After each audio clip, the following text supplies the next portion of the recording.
And he said this, and it's lived on ever since. He said, "Ask not what your country can do for you, but rather ask what you can do for your country."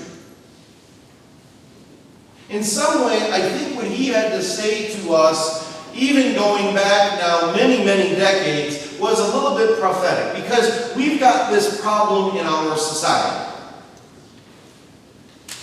Individualism. We have this idea at the very root of the culture in which we live, that the point of life is to thrive, to grow, to succeed as an individual. That all of the goods that society and the world have for us is simply about me and my betterment. And what comes along with that is the idea that if I don't want to have responsibility to other people, I don't need to. But if I do, well then that's okay. I can choose those relationships and those responsibilities. This is called radical individualism. Now, when you get into the work of faith, when you get into the spiritual life, when you get into the practice of religion, in our culture, this type of individualism affects the way that we live, the way that we pray, the way that we believe, the way that we worship. Have you ever heard someone say, just by way of an example,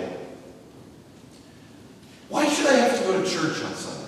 I can go out to the woods or to the lake, or I can go out wherever people feel most calm and at peace. I find God there better than here at church." It's basically saying, all I need to do is encounter God on my own. Isn't that the point of Sunday morning? Isn't that the point of worship? Me and God and everyone else, all the crowd that we gather with, they're just extras. They kind of sort of get in the way and distract me.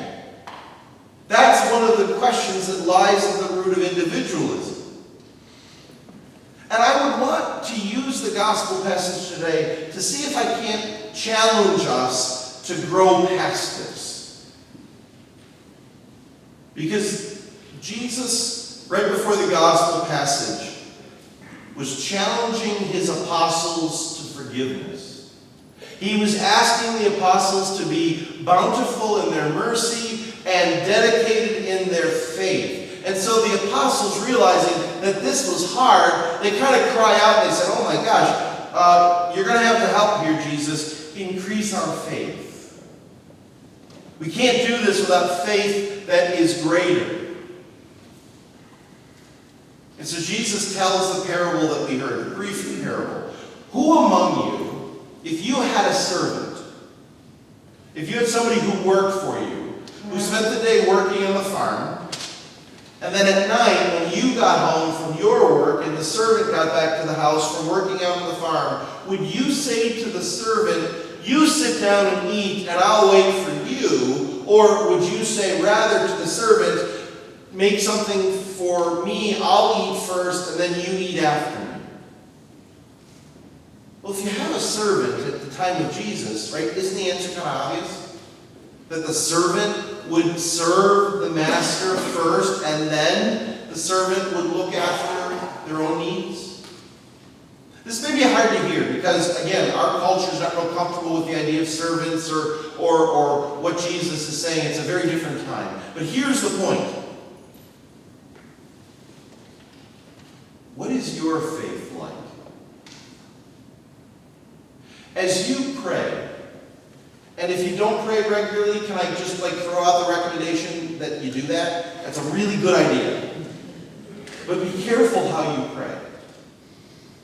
Because as you pray, it is an indication of your relationship with God.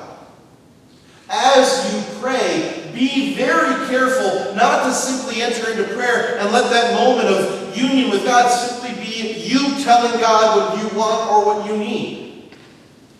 Don't let your prayers simply be a long list of petitions and requests and desires and longings. God, please hear this prayer. Do this for me. Answer this request. I have this desire. Fix this. It's way too easy for us to fall into that trap. But rather, as you pray, can't approach God as a servant. Father, I am here to serve you.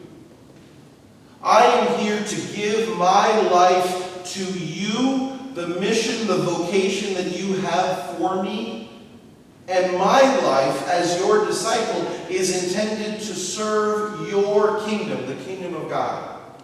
That's what we say in the Our Father. Thy kingdom come. Thy will be done. We're asking God to let his will be done in our life. But if we go to pray in other ways, sometimes we switch that around. Father, my will be done, please. Hear my prayers. Do what I need. The challenge of the gospel today, and sometimes when Jesus offers challenges, they make us squirm a little bit, they make us a little uncomfortable, and that's not a bad thing. Today is one of those days. Some days it's comforting, it's joyful, it's uplifting. Today the message is a little bit strong and inviting us to go deeper. Because at the very heart of each one of our personal relationships with God, we have to ask the question, is God in my life so that he can serve me? Or is God in my life so that I can serve him? Is my life about my own pursuits, my own desires, my own efforts towards whatever I long for or want to accomplish or achieve? Or, as a disciple, is my life about the kingdom of God? If you can this week, take a moment and pray. If you journal or like to write, sometimes I write, when I'm thinking about things, 2 columns, a little recommendation. The kingdom of Peter, that's my name, fill in your name. The kingdom of God. Write in those lists. Pray with that list. See how your life, your spirituality, your prayer time, see what your week has done to try to fill in each column. What's going on in each column? Has your time been filling in column A, or has your time been filling in column B? What is the deepest longing of your heart? Column A or column B? What is the deepest motivation, the desire, the challenge, the longing? What is your most authentic prayer to God? The kingdom of me or the kingdom of God? Because Jesus challenges us to think about our discipleship as a humble servant. And the role of the humble servant is not to serve themselves. And I propose to you that the lie of our radical individualism in our culture, in our country, in our society, in our world, is that if you pursue your own interests, that's the fastest and easiest path to happiness. I don't buy it. The fastest and easiest path to true joy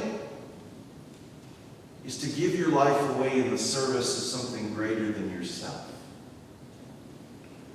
Think about your 2 columns. Think about the kingdom of me and think about the kingdom of God. And I promise you, the kingdom of me might lead you to certain amounts of contentment or pleasure or maybe even some happiness, but it will be fleeting. It will be superficial and it will be temporary. But if you dedicate, I promise, and I hope my life bears witness to this, I promise you, if you dedicate your life to the kingdom of God, you will know joy. You will know deep, profound fulfillment, the likes of which you never knew. It won't be easy. It will be difficult. And it will be very countercultural.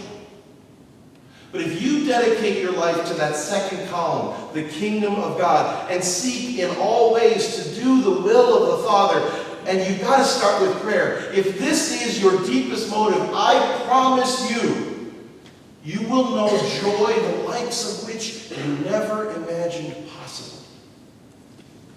This is the promise and the reward of humble servitude in the kingdom of God. I can tell you it's not easy, but I can tell you it's worth it. And so we've got to take a moment and reflect after we heard this gospel and wonder and pray and consider and wrestle with our own heart, what is the kingdom that I long to serve? The kingdom of me